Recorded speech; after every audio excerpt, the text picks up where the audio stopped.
मेरे साथ बोलिए, भारत माता की। क्यों भाई, बागलकोट वालों की आवाज को क्या हो गया है? ऐसी आवाज होती है क्या? दिल्ली में मोदी जी तक आवाज जानी चाहिए। बाहर दूर दूर तक खड़े हैं भाई बहन सब, हाथ ऊपर उठाकर, दोनों हाथ ऊपर उठाइए, उठाइए दोनों हाथ ऊपर और मेरे साथ प्रचंड आवाज से बोलिए, भारत माता की, भारत माता की। मंच पर उपस्थित मुख्यमंत्री श्रीमान येदियुरप्पा जी, मेरे मित्र और केंद्रीय परिषद में मेरे मंत्री परिषद में मेरे साथी श्रीमान प्रहलाद जोशी जी, हमारे प्रदेश अध्यक्ष नलिन कुमार कटील जी, उप मुख्यमंत्री गोविंद करजोल जी, कर्नाटक के मंत्री जगदीश शेट्टर जी, सांसद श्रीमान सिद्धेश्वर जी, गृह मंत्री कर्नाटक बसवराज बोम्बाई जी, श्री शिवराम हेब्बार जी, यहाँ के लोकप्रिय सांसद पीसी गद्दीगौड़ जी, आज जिनके कार्यक्रम में मैं आप लोगों को मिलने के लिए आया हूं, ऐसे आज के कार्यक्रम के उत्सव मूर्ति श्री मुकेश निरानी जी, श्रीमती शशिकला जोले जी, श्री बीसी पटेल जी, और आज के कार्यक्रम में जहां तक नजर पहुंचती है मुंड ही मुंड दिखाई पड़ते हैं। इतनी बड़ी संख्या में उपस्थित प्यारे भाइयों और बहनों, मैं आप सभी को प्रणाम करता हूं। सबसे पहले तो बागलकोट क्षेत्र की सुजलाम सुफलाम धरती को मैं प्रणाम करना चाहता हूं। कृष्णा और घाटप्रभा नदी के 12 महीने पानी के कारण एक क्षेत्र हमेशा से कृषि के लिए जाना जाता है और यहाँ का मेहनत कर किसान देश के कृषि मूल्य को बढ़ाने के लिए, कृषि उपज को बढ़ाने के लिए और पूरे देश की ऊर्जा की जरूरियात को, शुगर की जरूरियात को पूरा करने के लिए, देश में मिठास बांटने के लिए मैं आप सभी को कोटि कोटि प्रणाम कर कर आपका अभिनंदन करना चाहता हूं। मित्रों, आज मैं आया हूं, कुछ ही दिन पहले मकर संक्रांति गई है। सूर्य नारायण उत्तर में संक्रांत किए हैं। मकर संक्रांति किसान भाइयों के लिए बहुत बड़ा उत्सव होता है। सूर्य नारायण जब उत्तर में जाते हैं, धरती ज्यादा उपज देती है, धरती ज्यादा फलद्रुप होती है। तो मैं सभी किसान भाइयों बहनों को मकर संक्रांति की बहुत बहुत शुभकामनाएं देता हूं। मित्रों, आज ढेर सारे प्रोजेक्ट का यहां पर शिलान्यास हुआ है। कहीं पर कोई शुगर मिल का एक्सपांशन हुआ है, आयुर्वेदिक मेडिकल कॉलेज का शिलान्यास हुआ है, विजय कोऑपरेटिव बैंक की 75वीं ब्रांच का उद्घाटन हुआ है, कहीं इथेनॉल बनाने की क्षमता में बढ़ोतरी की गई है। अनेक प्रकार के प्रकल्प निरानी ग्रुप ऑफ इंडस्ट्री ने आज यहां पर शुरू किए हैं। मैं इस सारे साहस के लिए श्री मुकेश निरानी को भी बहुत बहुत शुभकामनाएं देता हूं कि आपका ये साहस इस क्षेत्र के सभी किसानों के लिए उपयोगी हो, उनकी आजीविका और उनकी इनकम दोनों में बढ़ोतरी करने वाला हो। मित्रों, मैंने अभी थोड़ी जानकारी ली। ग्रीन फील्ड और ब्राउन फील्ड दोनों तरह की चीनी मिलें निरानी ग्रुप ऑफ इंडस्ट्री चलाती है।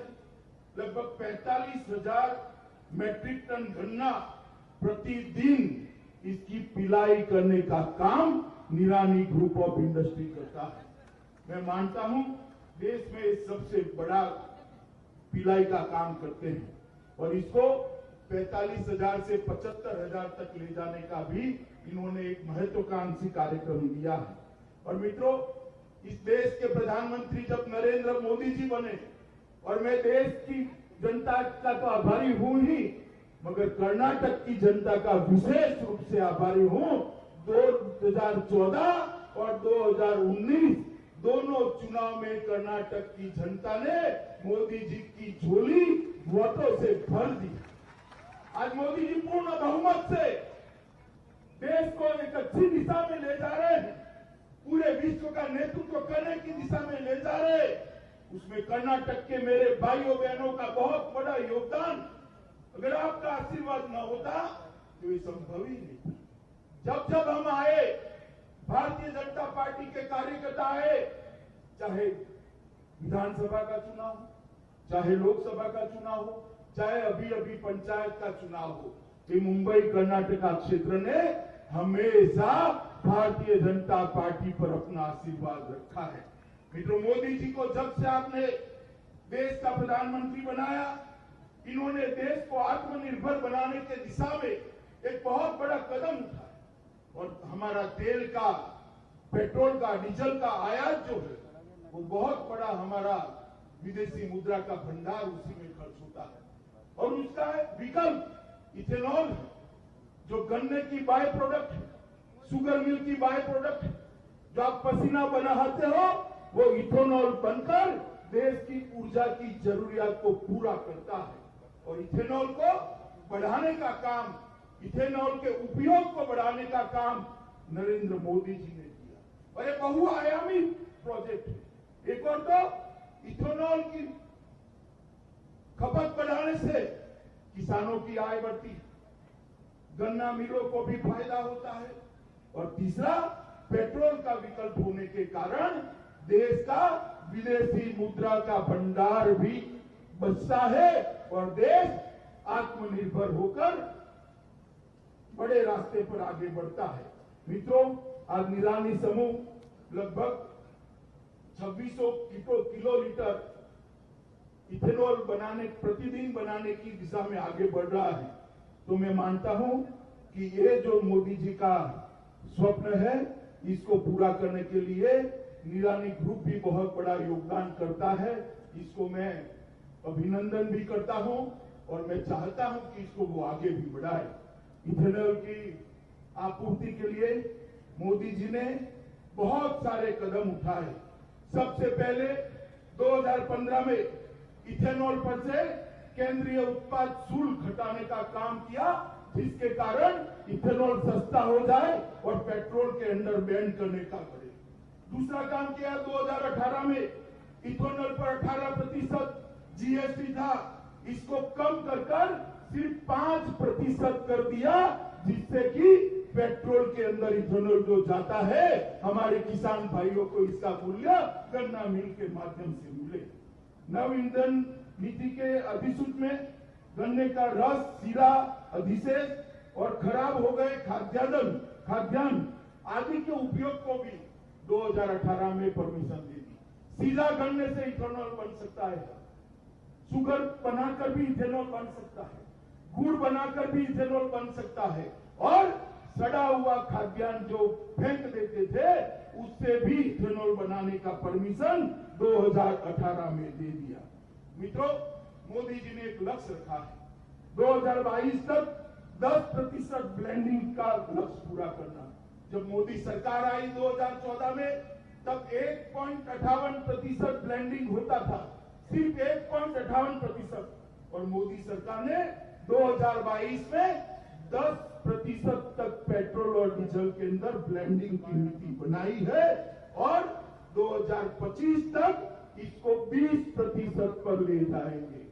मित्रों, मैं आप सबको बताना चाहता हूं, आप गन्ना उगाते हो, अब तक के जो 10% और 20% इथेनॉल जाएगा, पहले वो पैसा पेट्रोल का गल्फ कंट्रीज को हम भेजते थे, आज वो पैसा किसान भाइयों के बैंक अकाउंट के अंदर जमा होने की शुरुआत होगी।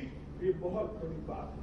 मित्रों, एफसीआई के पास जो उपलब्ध मक्का था, चावल था, उसको भी अब इथेनॉल की पॉलिसी में शामिल कर लिया गया है, और इस नीति के कारण बहुत बड़ा फायदा किसान भाइयों को होने वाला है। किसानों को बेहतर मूल्य भी मिलेगा और किसानों को समय पर भुगतान भी मिलेगा। कच्चे तेल के आयात की बिल को हम कटौती कर सकेंगे।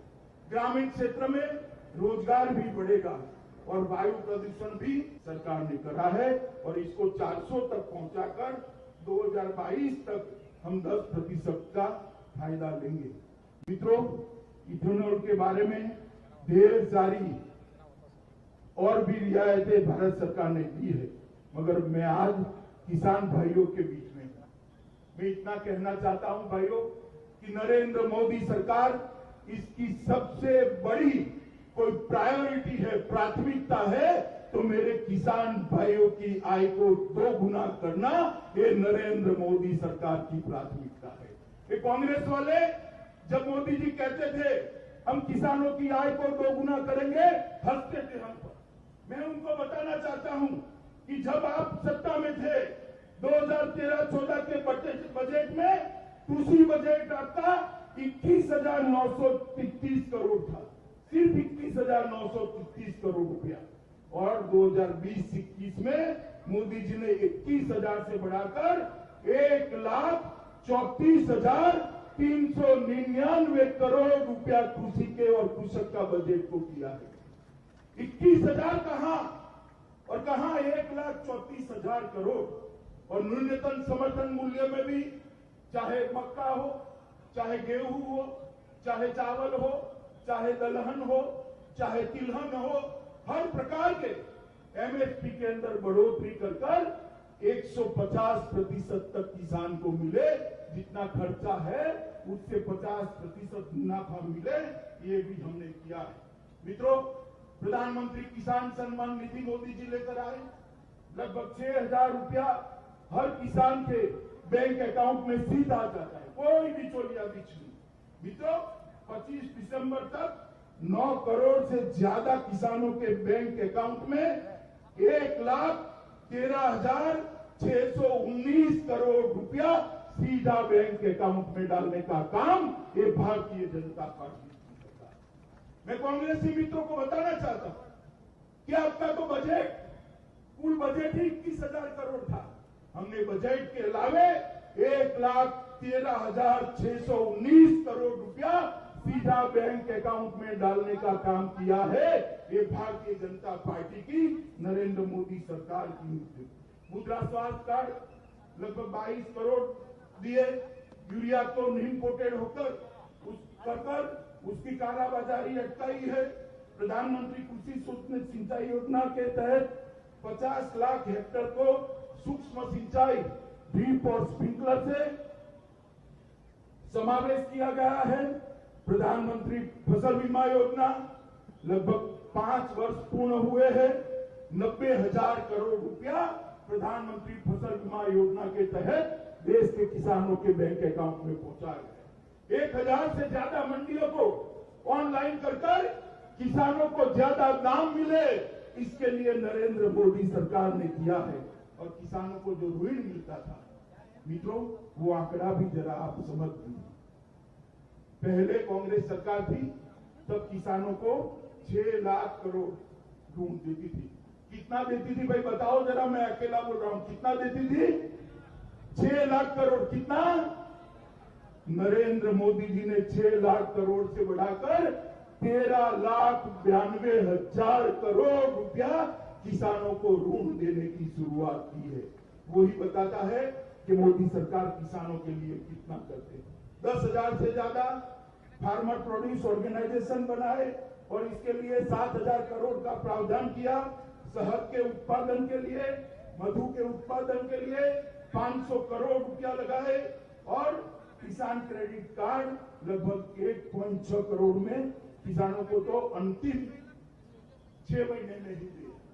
मित्रों, ढेर सारे काम भारतीय जनता पार्टी की नरेंद्र मोदी सरकार ने किया।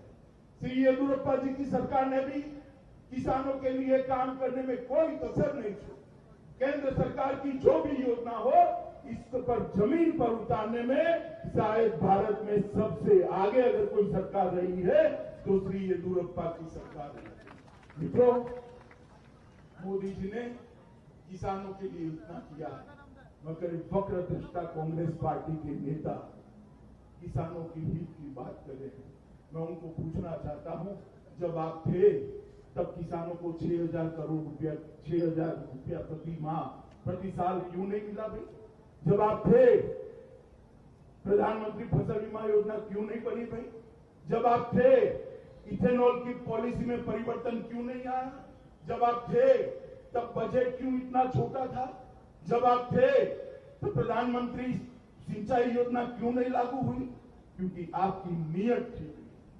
नरेंद्र मोदी सरकार सात अर्थ में किसानों को समर्पित सरकार है और 3 नए जो अध्यादेश और कानून लेकर मोदी सरकार आई है, कर्नाटक सरकार ने भी ये कानूनों को पारित किया है। मैं श्री येदियुरप्पा जी को बधाई देना चाहता हूं कि इससे किसानों की आय अनेक गुना बढ़ने वाली।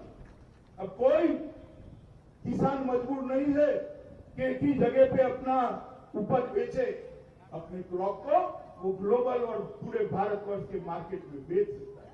मोदी जी ने ढेर सारे और भी काम किए, औद्योगिक विकास से लेकर इरिगेशन से लेकर और देश की सुरक्षा को सुनिश्चित करने। और मैं आपको बताना चाहता हूं मित्रों, कश्मीर के अंदर धारा 370 और 35 से 70 साल से किसी की हिम्मत नहीं लगती थी कश्मीर में धारा 370 हटाने की। आपने मोदी जी को प्रधानमंत्री बनाया। 5 अगस्त 2019 को मोदी जी ने कश्मीर से धारा 370 और 35 को समाप्त कर कश्मीर को हमेशा के लिए भारत के साथ जोड़ने का काम कर दिया है। और आज वहां पर चुनाव भी होते हैं,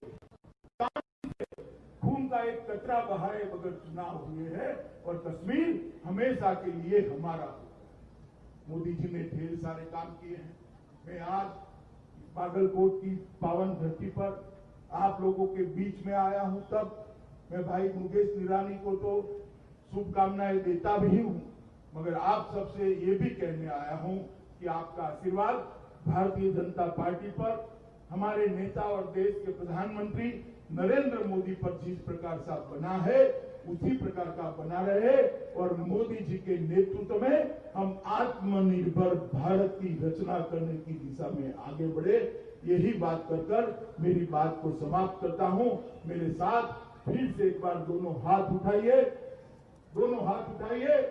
और आत्मनिर्भर भारत के निर्णय का, संकल्प का मुट्ठी दीजिए।